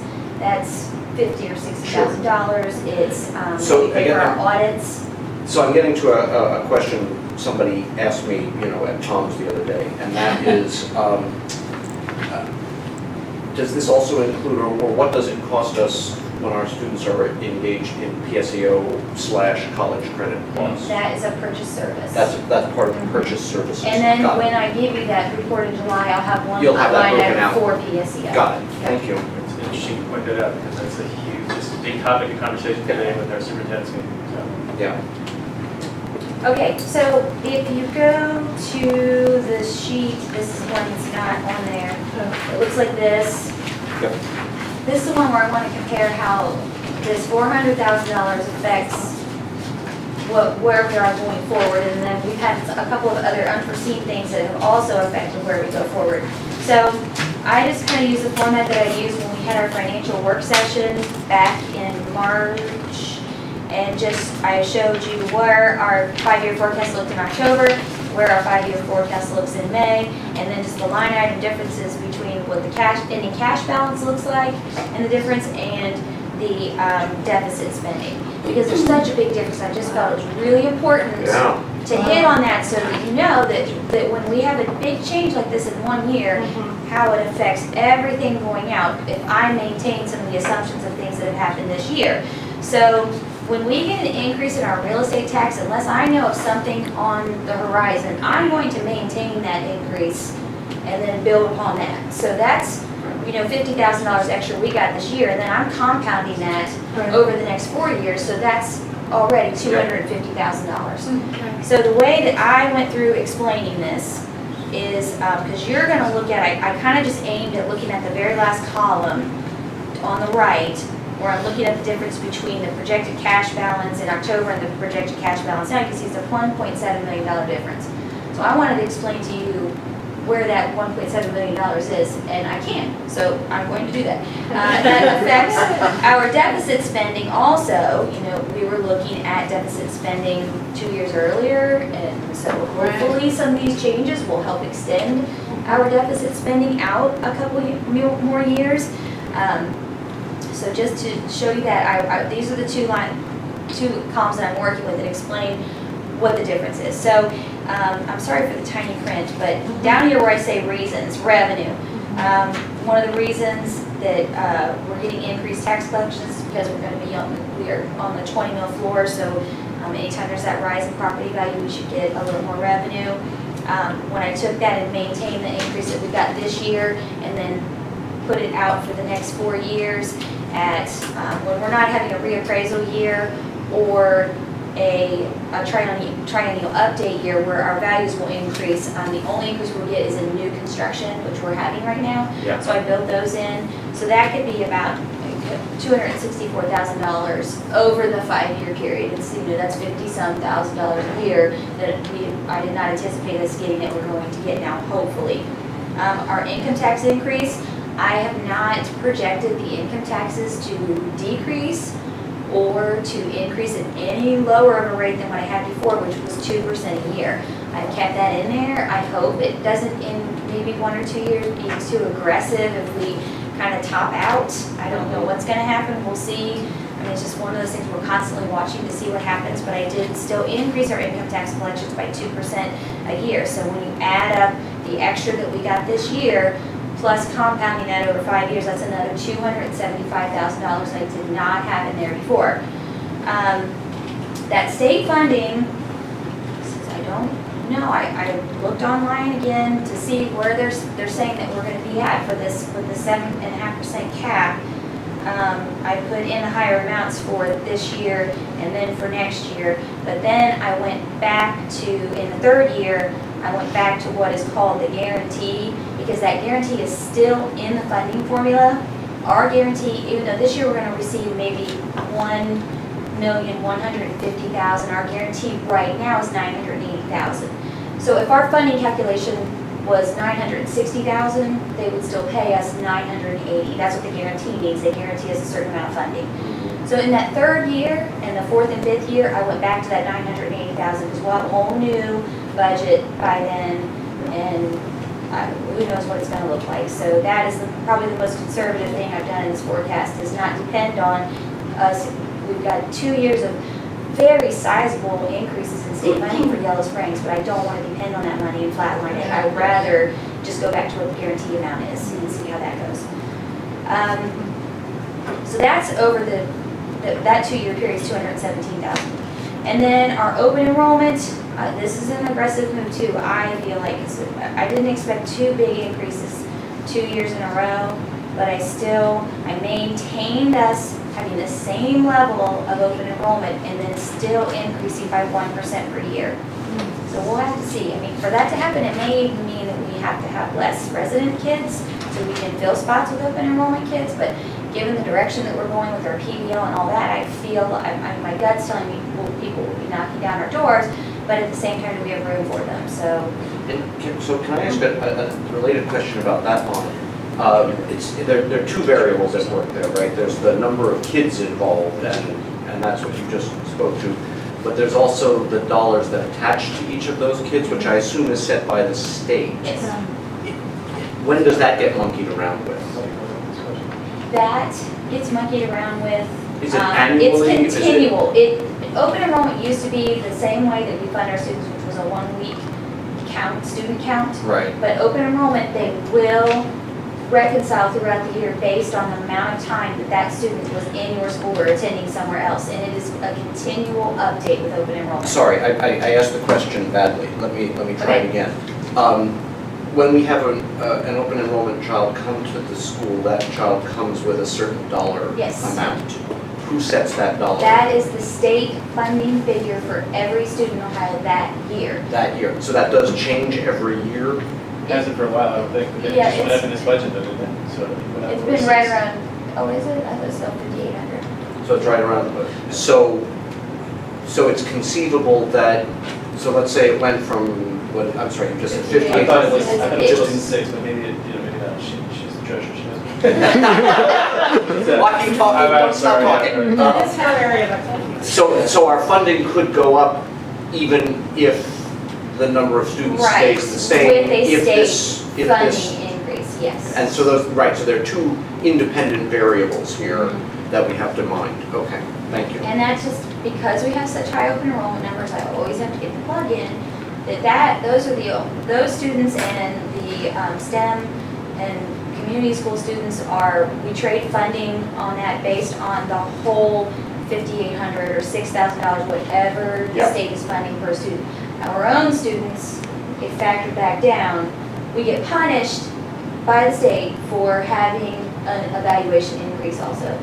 So when they say you're getting more money locally, then they factor down that $5,800 that you're getting per student. So that's why it's kind of odd that our valuation's going up and our state funding's going up. That usually doesn't happen at the same time. Right. So it's just something to keep in mind that open enrollment benefits us greatly by getting that whole $5,800 per student. Okay, so that's all the changes in revenue over the 5-year period. And then the expenditures, the good news is that when we met in March, there were several factors with salaries that were unknowns at that time. Since that time, we've had 2 retirements that were not expected to have 2 retirements. And then we've had a couple of resignations and teachers leaving. And so by the time I put in what we are adding next year, which would be our development director, stipends for the learning center, and there was a couple other things here, and then I have it all. It's all documented in the forecast assumptions that are posted on our website, on your Google Drive, and will also be posted on the state website with the 5-year forecast. I noted all in there. But the things that we're adding were offset by the savings that we are going to have by having 2 retiring teachers and replacing them at a lower salary, and then other teachers that were leaving, replacing them at a lower salary. So the net effect on our budget right now is about $20,000. That was great news, because I was so worried that it was going to be over $100,000 at one time that would compound forward for the 5 years. So that was just really good news. It really helped the forecast on top of the additional revenue. So that would be a $144,000 savings over the 5 years. The lower cost in this year for the, some just the overall lower costs that we've had this year. I carried that forward in the 5-year forecast, but I also lowered our attorney fees. We're up at $85,000 now. I lowered them by $40,000. Number one, we're in the negotiations year, so we could still have some higher costs during the 16-17 year. And then we just have to see how things go. I didn't feel comfortable, lowering it back down to the 20-some thousand that we're used to paying. So I kept some in there, and I'll adjust that next year if it looks like things are gonna, yeah, so I did take that back out. So that'll be a savings over the 5-year period. And then the transfers to other funds, I feel a lot better about where we're at with Sodexo. So I don't think we're gonna need to be transferring as much money as we were into the lunchroom fund. I'm hoping that's gonna stay like that. And then our athletic fund, we're still trying to find more revenues in that area, but I mean, it looks this year about the same as it did last year, so that's gonna be something we keep transferring. But I did lower that amount that we would typically transfer.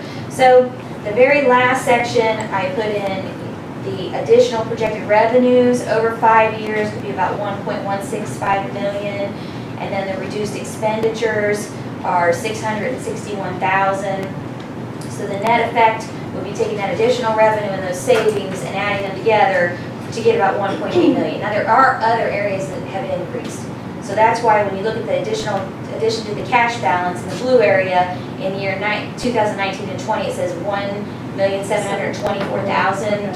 I can justify all of that and show you where it all is. We're going to have other costs that increase, so it's not going to be exactly that dollar amount. So, but just to kind of give you on the whole, why we've had a $1.7 million swing and how it's affecting our deficit spending. I mean, we need some things to stay the same. We can't have any revenue decreases, and then if we have to add staff or who knows what, we're also going to be getting these outside funds with our development director. I don't know how that's going to affect the budget yet, how much we're going to have. There's still a lot of factors, but I just felt better. I was so happy when I came to Mario. I said, this is really good news. It just was very relieving. So I hope that this good news stays for a while and things stay status quo. Yeah, I think one of the takeaways here is let's not ever have a working session on budgets in March. Because I lost a week's worth of sleep, apparently for nothing, right? Well, these are unusual factors that happen, so. But if we had this working meeting now, we'd all be a lot happier, My take on it was, I think we should just ditch 5-year forecasts. This is stupid. Well, yes, come on, I shouldn't have to take all this time to justify what I say all the time is a shot in the dark. No, yes, and I appreciate the extent, all the work that you have to do all the time with what are essentially fictions. And that's, yeah. But I wanted to do this because this is what we're taking into negotiations. So this 5-year forecast is the most critical forecast that we're going to have for at least this year and for however long we extend our agreement. So it's very important. It's great for us, but it's hard to negotiate. I'll just say it out. It's hard to negotiate with $4 million. And if we have $4 million in 4 or 5 years from now, it makes negotiations a little bit harder. So, but I want to be accurate. Right. I think that's fair. And this forecast still only has a 2% increase built in it. So I just went over this, every 1% raise would be about $46,000. So at least we'll have an idea of what we have to work with. $46,000 where? In the salaries, just salaries only. So benefits would be on top of that. Every 1% raise. $46,000. About $46,000. Thank you. Well, Thank you, especially because, yes, there's a lot less red. I know, my eyes don't hurt as bad. This is fantastic. I mean, right, insofar as we all know this is an exercise in sort of tea leaf reading, but. Well, I could be crying next night. So right, exactly, right. anybody have anything else? No, thank you. Thanks very Thank you. much, Dawn. Thanks, Dawn. Appreciate it. All right. Okay, so we have to make a decision here about the 5-year forecast. 3.2. Right? Yes. All right, is there a motion? I move that we accept the forecast. Second. All right, roll call. Sylvia, Yes. Steve, Yes. Aida, Yes. Sean. Yes. All right, thanks again. All right, moving into superintendent's report and recommendation.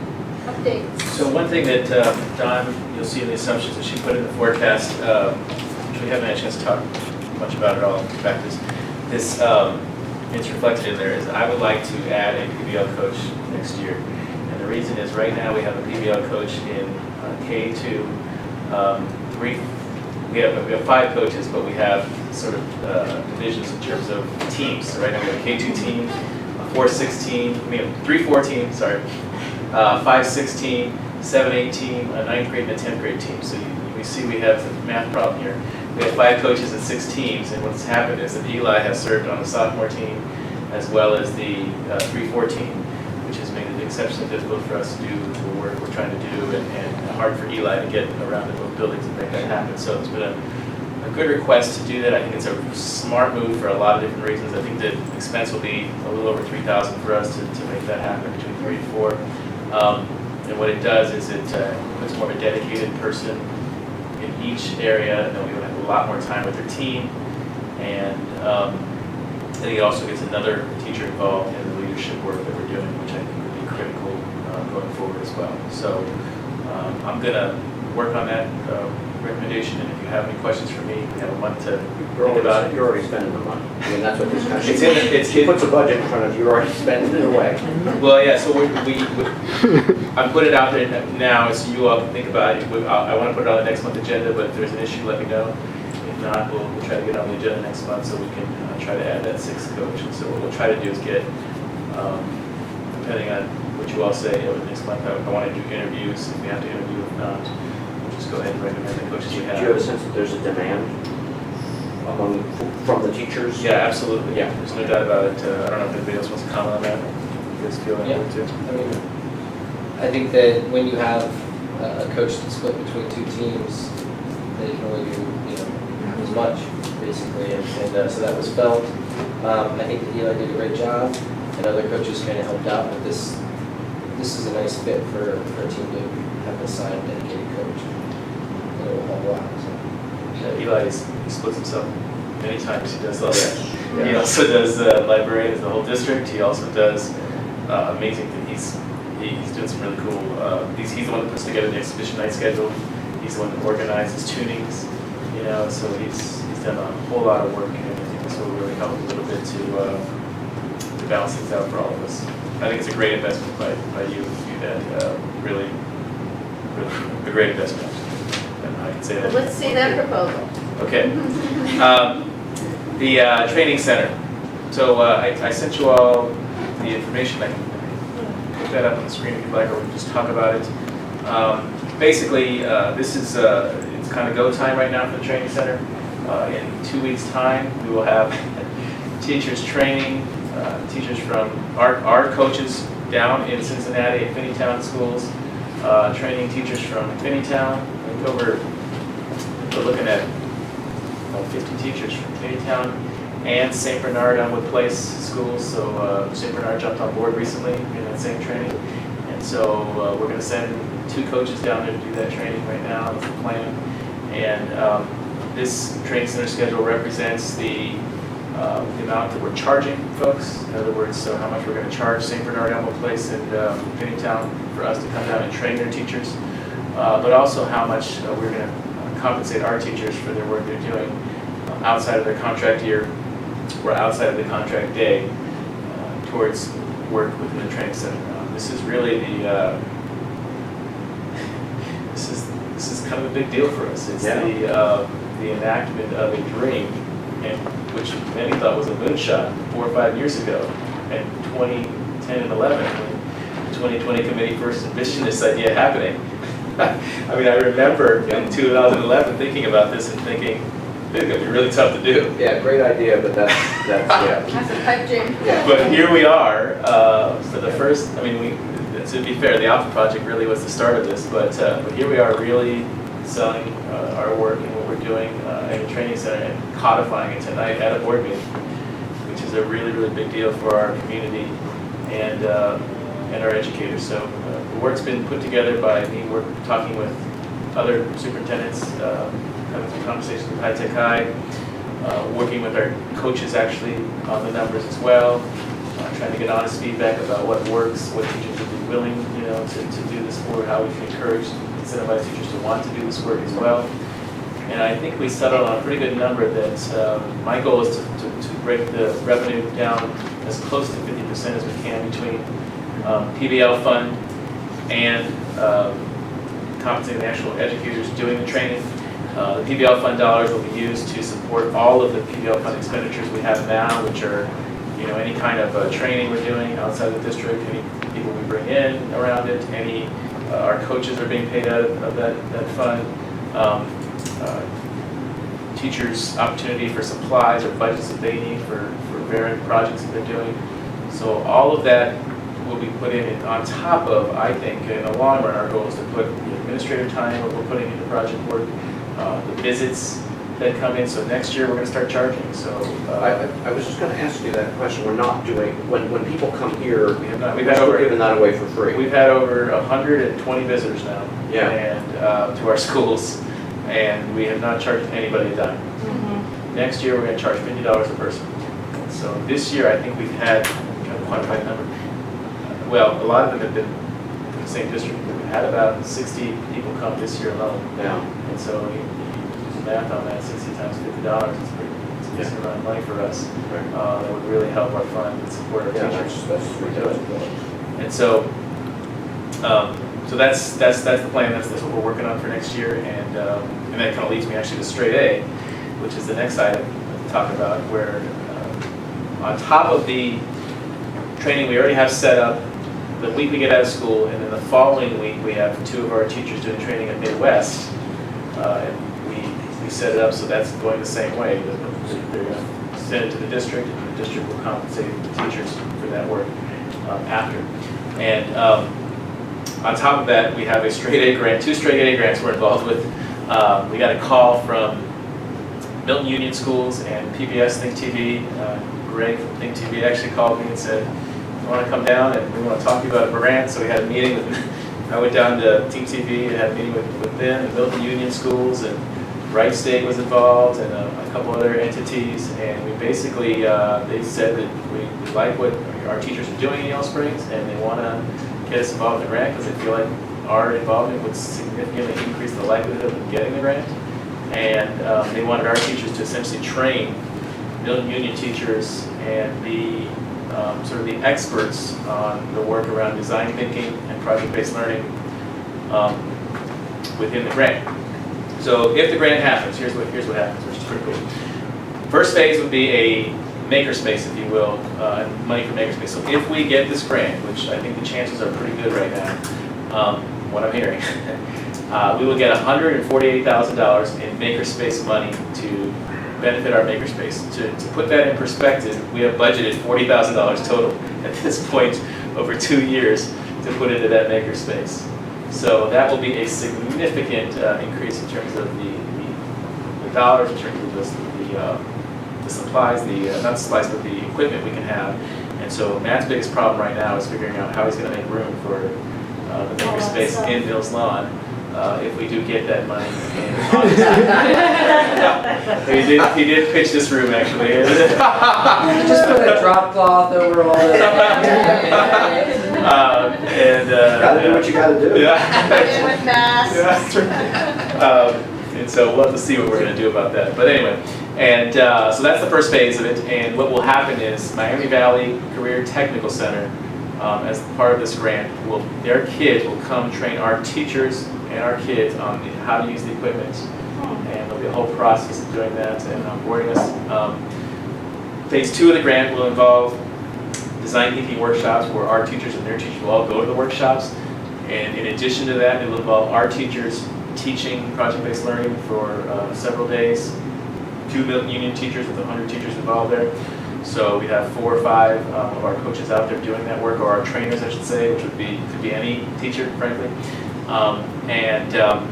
and what's going to need to be more than our coaches, because this is a large endeavor that we're going to be engaging in. And then the funds are also going to go, so it'll be $27,000 for that, and the funds will go to fund that training, as well as their teachers, every one of them coming into our schools at $50 a person to visit our schools and see what's going on during the day and do the tours, as well as some mentoring after those visits and that training happen, where our teachers can mentor their teachers throughout the year, working on projects and supporting them in that work. Phase 2. Phase 3 of that particular project will involve probably the coolest part, which is where PBS comes in. They're going to basically create a website. I think they're going to call it Innovation Central, and it's going to have design thinking and project-based learning sort of videos to teach people all over the world about what PBL and design thinking is and what it looks like and how you can incorporate it in your schools. And they're going to do the documentary of one of our projects next year. So PBS professional documentaries are going to come and video document our entire project. And we've decided that if we get the grant, we want it to be our middle school project next year, which is going to be called Into the Wild already. And they have a plan for it. It's a wonderful project, and so it's going to be really cool. And they were planning on documenting it anyway, and they're doing their filming right now of their meetings already to document that process. So then they'll take snippets of the video and put them online, and they'll do different teaching lessons based on what they get from the documentary. And who knows what will happen and where it'll take off, but it's a pretty cool project. And so there's a real strong connection between this group and the folks who are involved in making some of the decisions around the Straight A Fund. And there's this pretty strong belief that this is one of the more innovative grants they've seen, and that people are feeling good about specifically Yellow Spring being on the project. And so, can you just tell us what the schedule is? When's the grant due? When would we hear? When does phase 1? When would it start? Grant was due last week. So hopefully they got that in. Yeah, they did get in time. They will know by July. And then the funds have to be spent in the 16-17 school year. Oh, so this is quick. Yeah. Okay. This is a right here, right now possibility. Great. And so the second grant. So 2 days before the Straight A grants were due, I got a call from Chagrin Falls Local School. They were, I don't know if they're local or except the village, I think. Great school system up in the Cleveland area. And they were asking me about PBL and what they should do for training, because they wanted to get training as part of their grant. I said, well, we're doing that work now. Oh, really? And so we had a great conversation. Long story short, they plugged us into their grant. If they get their grant, it's going to involve roughly $60,000 worth of professional development from our teachers working with their teachers that are involved in the Cleveland area. So pretty cool work. I don't know if the chances are probably not as high for that one to get through, but this other one for sure. Well, not for sure. It's the strongest grant we've had so far in the Straight A's Inclusion Grant platform. So I think we're probably going to get one of these, maybe the second one. So really great progress in the right direction. I think this is really going to it'll give us a great jump start to our training center and give us the best chance for long-term success with that work. So we're excited about it. As I said, I can't believe 4 years ago we were sort of thinking about this, kind of laughing frankly in my head a little bit. This is going to be tough to do, and to know that we're actually doing it now is pretty fantastic and amazing. And I think we should all be proud of our kids and our teachers for this happening. The last thing I want to talk about, again, just real quick about the U.S. Students Enrolled Report ranking. I think Tim said it well. I want to really just thank our students and our teachers, but also I want to thank our administrators here. And by that I'm talking about Tim and Matt specifically, and the work that they've done. For 5.5 years has been incredible, and they've been a huge piece of that success. And so congratulations to you guys. Sometimes they don't get enough recognition for what they do, but leadership matters, and it's made a huge difference for us over the years. Incidentally, they said we were number 3 in the top 25 schools in terms of median household income. And that's the way the rankings play out. And when you look at the data, that's what happens. But what they don't show is that, what the data doesn't say, is that the number 1 school district in median household income is Cincinnati Public and Walnut Hills High School. And if you really looked at the population of actually Walnut Hills High School within Cincinnati Public, I would imagine that their median household income is probably higher than Yellow Springs. And so I'm going to put us at number 2 because of that, which is essentially saying to the community that because of this ranking, you're getting the best bang for your buck in education in the state of Ohio. You're not going to get a better place to educate kids for the amount of money we're spending on our students locally within our community. It's about as good as you're going to get. And I think we should be proud of our schools and proud of our teachers for what they've done and our administrators, because we've been able to do a lot with less money. And so I'm proud of our teachers for that and our administrators, and that's what that shows. Yeah. So I just wanted to point that out. And bravo. Well done. Very well done. All right. So we are moving on to the consent calendar, the administration portion, 4.2 through 4.8. Is there a motion? So moved. I'll second that one. Let's see, I imagine that you want to say a couple things about. Yeah, so there's so much. Okay, I think I talked about the Deeper Learning Training Center. The OHSSA membership is a typical annual approval that we do. So it's the same thing again for this next school year. The Mills Lawn School halftime special education aide position I talked about in the last meeting. I think that I've talked about a couple times. So that's happening here at this point. And then the McKinney Middle School performance and live art position, I brought that up recently and talked about that. So basically, this is essentially the add from that move in terms of so to connect this to what this means to the schools. This particular decision you're going to make today around the .33 FTE performance and live arts position at McKinney Middle School is what gets you 60 minutes of planning time at Mills Lawn School. So because what happens is Joe Franny was full-time, if you remember this school year. She just had a lot of her time here. Well, now we're putting her full-time at Mills Lawn next year, but we still need to add that position over here to be able to make that happen. So, we still need to add that position and keep that position. The McKinney Middle School, those two sections that were there this year, we got to keep that in. Well, the only way to do that essentially is to add that .33 position into the schedule. So it's a little confusing because if you remember, we initially reduced Joe Frank's position and we added it back. So basically that just made it whole. This is the actual add, if you will. So I just want to make that clear to the board so you understand the net effect of the budget is in this position from that move. So the Clark County ESC contracted services, essentially this is a roughly $40,000 less than we spent, maybe less than that actually, than we spent previous years, because we are not getting site services from them. We moved, if you remember, last month to Green, and that's why Green was $40,000 higher than what you experienced. Just kind of FYI on that. This is a typical uninsured contract every year from Sodexo. It's again a one-year renewal. Board policies, just two policies to point out that I think are, well, all these policies are really, some of them are very interesting, but just the interdistrict open enrollment policy is one we do every single year, and we had a committee that met and talked about it and made some changes.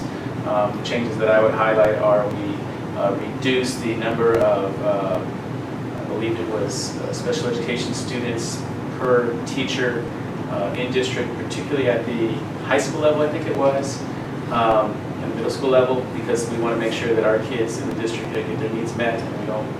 And so that was we feel like our teachers felt like on the committee that was the best way to make sure that our programs meet the needs of the Yellow Springs kids at a level that makes sense. And so that was the big change within that policy. The wellness policy, Donna ran the wellness committee this year, and there were a few changes, but nothing, I don't think that was super substantial. And if you had any questions about that, she's ready to answer that if you'd like. That's all I have. Okay, great. All right. Roll call. Steve? Yes. Aida? Yes. Sean? Yes. Sylvia? Yes. Okay. Now we are on to our administrative 4.9 and 4.11. Is there a motion? So moved. Second. All right, I think these are all pretty self-explanatory. I don't think there's any straight or scenes here, are there? No, I just the sort of contract amendments, a little kind of odd, but just little things that needed to happen differently around that. So I think I explained Don Boyer, and she just can start earlier now, so it's a good opportunity for her to start June 1st. So we got them participate in these. within the district then. Anybody have anything? No? Okay, roll call. Aida? Yes. Sean? Yes. Sylvia? Yes. Steve? Yes. All right. Okay, we're moving into board communications, Green County Career Center report. Nothing in particular. The Career Center is also beginning to talk a little bit about facilities. Our building is also about 50 years old. We're in this dilemma with having finally resolved this colossal lawsuit about the failed HVAC system. Do we repair what we've got? Do we put something new in this old building? Do we think about a new building altogether? You know, that's coming on the distant horizon. This is an issue we'll have to face. That's it? All right, other board member items? Can I add one? Yeah. Yeah, in the midst of Tim's very busy recitation and everything going on, I want to make sure that all the people associated with the prom get a thank, especially the Linkharts who did yo person's work to make sure that everything, it was swell. It was just a swell event. People had a great time. So thank you for all of that. Can I make a plug? I can't believe we're talking about this. Yeah. So Friday night is exhibition night at McKinney Middle Yellow Springs High School. And what I want to plug are a couple cool projects. There's as Tim said, a windmill and lots of different things happening. And believe it or not, we actually have a beehive in Mills Lawn. I mean, in the high school, in the very, very back, far away from the building. Right now, pollinating Yellow Springs in a 5-mile radius. How many bees? 15 to 20,000. 15 to 20,000 bees in that hive. That's, yes, I didn't count them all in my basement. And I have to tell you that the visit, when we had our visitors come, we had 10 or 11, 12 visitors that came yesterday, was it? Yeah. And of everything that they saw in the district, and there was a lot of cool things happening. It was the best visit we've had, I think. They were most impressed with the beehive, and one Zach Brentlinger who was holding court with 13 or 14 adults for a good 20 or 30 minutes giving a lecture about bees and what they do. It was absolutely incredible. If you want to talk to Zach more, and Fisher Lewis as well, come out to Friday night, tomorrow night, and check it out. And the art show next week, too. Is the all-school art thing still on for Wednesday? Yeah. 18th next Wednesday, yeah, it's a lot going on. 6th grade promotion on the 24th, 8th grade graduation on the 25th, and high school graduation on the 26th. My daughter's being promoted. And spring sports awards on the 19th. Well, not just sports, but all kinds of awards, no? Well, there's the scholarships on the 17th and the sports awards on the 19th. It's like there's something every night. Yeah, come on, Now. Come on, Yeah, there'll be something. Just come on by, you're gonna find something. Something will be happening. It'll show up in the evening. And if not, you can just roam the building. Because they love when people do that. All right, anything else? It's been quite an exciting year, that's for sure. All right, so I guess we are going to be moving into an executive session. Thank you, everybody. The news, everyone, for everything that's been happening. Do we need a motion to move? Yes. Second. Sean? Yes. Sylvia? Yes. Steve? Yes. Aida? Yes. All right. Stretch the legs.